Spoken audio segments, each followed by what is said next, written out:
बिस्मिल्लाहिर्रहमानिर्रहीम। अस्सलाम वालेकुम वरहमतुल्लाहि वबरकातुहू। मरीम किचन में खुश आमदीद। आज मरीम किचन में बन रहा है करेले और गोश्त। तो हमने ये करेले जो हैं कि ले आए हैं। अब हम इनकी कटिंग करेंगे, इनके छिलके, इनके बी हम सेव करेंगे और वो भी हम करेले गोश्त में उनको ऐड करेंगे। तो अभी हम करेलों की कटिंग कर लेते हैं और इनको नमक लगा के हम रख लेते हैं। तो इंशाल्लाह हम आपको बताते हैं बाकी रेसिपी। अल्हम्दुलिल्लाह हमने करेलों को भी काट लिया है और इनके बी भी सेपरेट कर लिए हैं, उनके छिलके भी सेपरेट कर लिए हैं और हमने इनको नमक लगा के अब रख दिया है। 2 से 3 घंटा इंशाल्लाह हम इनको नमक लगा के रखेंगे ताकि नमक से जितना जो पानी निकलेगा उससे इनकी करवाहट जो है वो काफ़ी हद तक निकल जाएगी। फिर इसको धो के हम पानी खुश्क होने के लिए कुछ घंटे के लिए रखेंगे। माशाल्लाह से करेले गोश्त बनाना बहुत ही आसान है। ये बिल्कुल मुश्किल रेसिपी नहीं है, बिल्कुल सिंपल सादी सी रेसिपी है। बस इंशाल्लाह हम जैसे ही करेलों को धो के रखते हैं तो हम साथ ही जो है कि गोश्त का मसाला भी तैयार करते हैं। तो हम साथ साथ आपको बताते हैं कि करेले और गोश्त कैसे बनाते हैं। मिलते हैं थोड़ी देर के। बिस्मिल्लाहिर्रहमानिर्रहीम।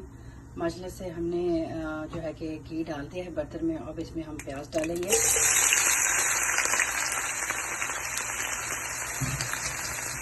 और साथ ही हम इसमें लहसुन भी ऐड कर देंगे और इसको थोड़ा सा हम गोल्डन ब्राउन करेंगे और फिर उसके बाद हम पानी डाल के इसमें गोश्त ऐड करेंगे। मिलते हैं थोड़ी देर। इस तरह से आप देख रहे हैं कि प्याज और लहसुन हमारे बहुत अच्छे ज़बरदस्त गोल्डन ब्राउन हो चुके हैं। अब हम इसमें जो है कि 1.5 गिलास जो है पानी को ऐड करेंगे। इसको अच्छी तरह से मिक्स कर लेंगे।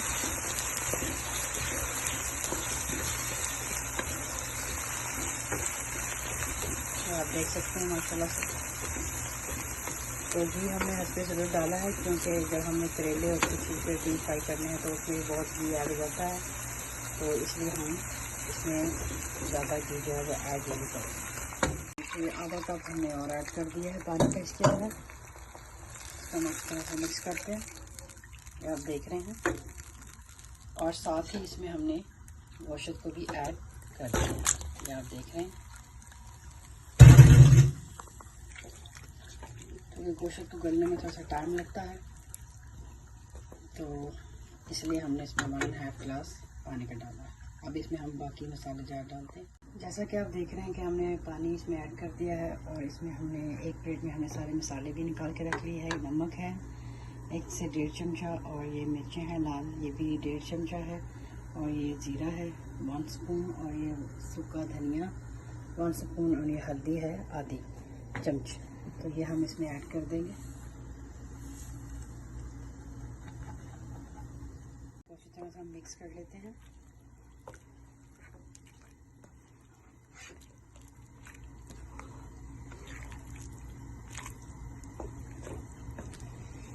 और अच्छी तरह मिक्स करने के बाद अब हम इसको कवर कर देते हैं और अच्छी तरह से गोश्त को गलाएंगे पानी में। तो हम इसको कवर कर देते हैं। तो हम आधे घंटे के बाद इंशाल्लाह इसका कवर उठाएंगे। हमें उम्मीद है कि गोश्त हमारा अच्छी तरह से जो है गल चुका होगा और फिर उसके बाद हम करेले और करेले के छिलके और भी हम फ्राई करेंगे। मिलते हैं थोड़ी देर के। जैसे आप देख सकते हैं कि हमने 10 से 15 मिनट तक इसको पकाया है। अब हम इसमें टमाटर ऐड करेंगे और इसको अच्छी तरह से टमाटर को मिक्स करेंगे। और अब हम इसको फिर कवर कर देंगे और इसको पकाएंगे तब तक जब तक इसका पानी खुश्क हो जाता और गोश्त हमारा अच्छी तरह से गल ना जाए।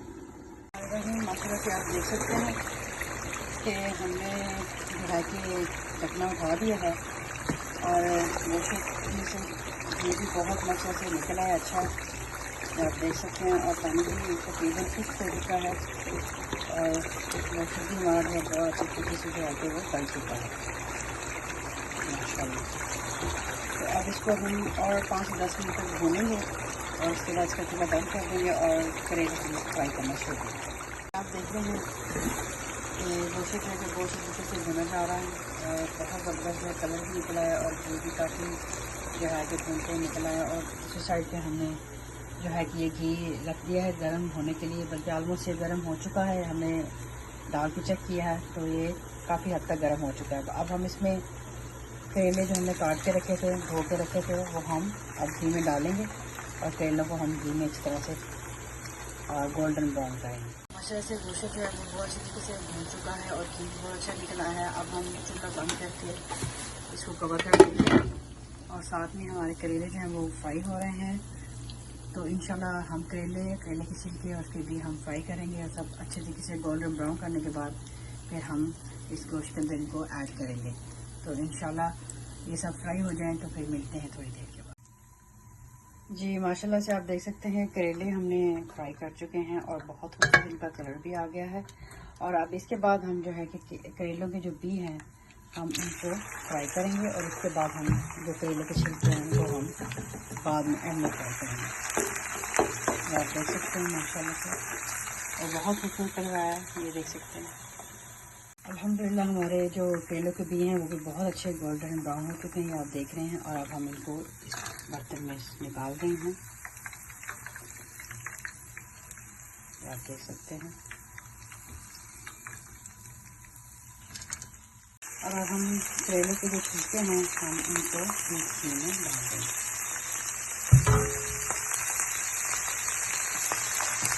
अच्छी तरह से हम इसको मिक्स करें।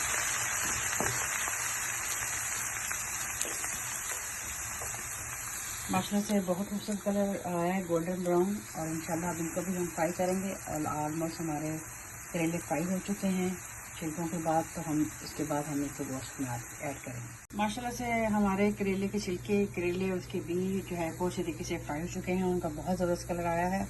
और यहाँ पे हमारे ऑनियन भी जो है वो ब्राउन हो चुके हैं, बहुत खूबसूरत कलर आया है। अब हम इन सब को निकाल लिया हमने ऑलमोस्ट इस ट्रे के अंदर। और अब हम जो है कि इन सबको ऐड करेंगे जो हमने गोश्त का सालन बना के रखा है। मिलते हैं थोड़ी देर। अल्हम्दुलिल्लाह करेले और उसके छिलके और बी हमारे अच्छे तरीके से फ्राई हो चुके हैं। और अब आप देख रहे हैं कि हमने जो गोश्त बना के रखा था उसमें हम करेले, उसके बी, ये आप देख सकते हैं, और फिर उसके छिलके और फिर ये ऑनियन, ये सब हम इसके अंदर अच्छे तरीके से ऐड कर देंगे।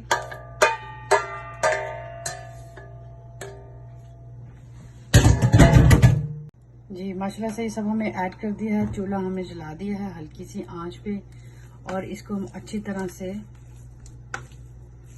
मिक्स कर देंगे।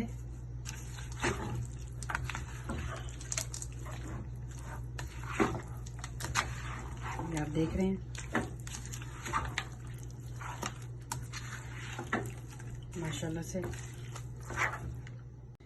माशाल्लाह से हमने करेलों को अच्छी तरह से मिक्स कर लिया है, ये देख सकते हैं आप। और हमने ऑन द साइड ये हरी मिर्चें, लार्ज वाली और छोटे वाली, और धनिया काट के रखा था। लेकिन अभी हम ये जो लार्ज हरी मिर्चें हैं ये दम में लगा देंगे और ये वाली जो मिर्चें हैं ये भी हम दम में लगा देंगे और इसको हम कवर कर देंगे 15 से 20 मिनट के लिए। जी माशाल्लाह से अब हम जो है कि दम को खोल लिया हमने और हम इसको देखते हैं कि कैसा दम लगा है। मिक्स करके माशाल्लाह से बहुत खूबसूरत कलर तो इसका बहुत खूबसूरत निकल के आया। तकरीबन दम इसका लग चुका है और ये बिल्कुल रेडी है। अब इस पे हम धनिया डालेंगे और इसको डिश आउट करेंगे। अब इस पे हम धनिया डालने लगे हैं, ये आप देख रहे हैं।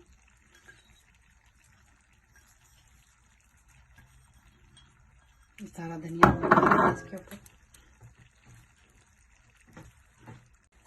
तो हम अब मिक्स कर लेते हैं अच्छी तरह से।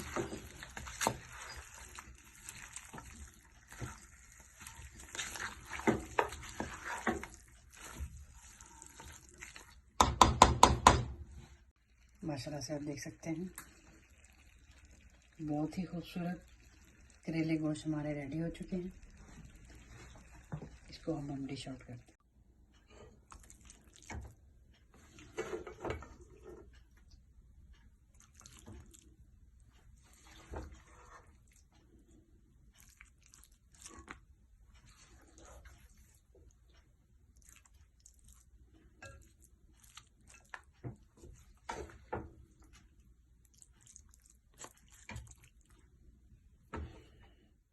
माशाल्लाह से करेले गोश्त हमारा बिल्कुल तैयार हो चुका है और बहुत ही खूबसूरत बना है और बहुत ही मज़ेदार, बड़ा ही लजीज बना है। इसको आप भी ज़रूर ट्राई कीजिएगा। बहुत आसान है और बहुत जल्दी बन जाता है। दुआ में हमें याद रखिएगा, अपना बहुत ख्याल रखिएगा। इंशाल्लाह मिलेंगे नेक्स्ट टाइम, ज़िंदगी रही तो किसी अच्छी और डिलीशियस रेसिपी के साथ। तब तक के लिए मरियम को इजाज़त दें। अस्सलाम वालेकुम वरहमतुल्लाहि वबरकातुहू।